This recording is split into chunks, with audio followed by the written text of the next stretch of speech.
Ko'p aytaman, yigitlar bor hozir pul topadi, ikkita do'koni bor, sexlari bor, u qiladi, bu qiladi. Maylida endi Alloh omadini bersin. Kechqurun kassani qiladi-da. Bir salafan so'kkan pulni so'mkaga sovoladi-da, uyga kelish bilan onasi qattasan deydi. Xotin qattasan. Ha, men mana tumishkaga olib kirib qo'y, qara bolaga tegmasin deydi. Ota-onaning oldiga quruq kiradi. Olib kir so'mkangdagi pulingni olib kir. Agar 100 so'm olsa, o'shandan betimga tupurasan. Olib qo'yadimi? Qaroqchimi ular? Hozir qarab tur, onasi xushyor bo'l. Hozir so'mka bilan kirish bilan tapib bosamiz deydimi? Qara, tan berib yormagin, qo'ldan chiqarib yormagin deydimi? Reja qilib o'tiradimi?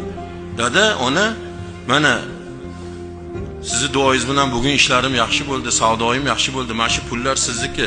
Sizlardan ortgandan keyin men ishlataman. Desa, jon duvoravering, olmaydi. Xudo pulingga baraka bersin deydi. Bundan ham ko'paysin deydi. Mayli olib qo'ygan taqdirda ham, olib qo'ydi ham deylik. Yaxshi qildingi, shu pulga kerak edi oying kelamizga deb olib qo'ydi ham deylik.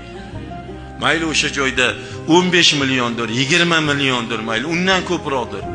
Agar siz niyatingizda xolis yaratganning rizosi uchun bergan bo'lsangiz, shuni oldiga qo'ygan bo'lsangiz, shuni olgan taqdirda ham Xudo taolo sizga 10 barobar beradi.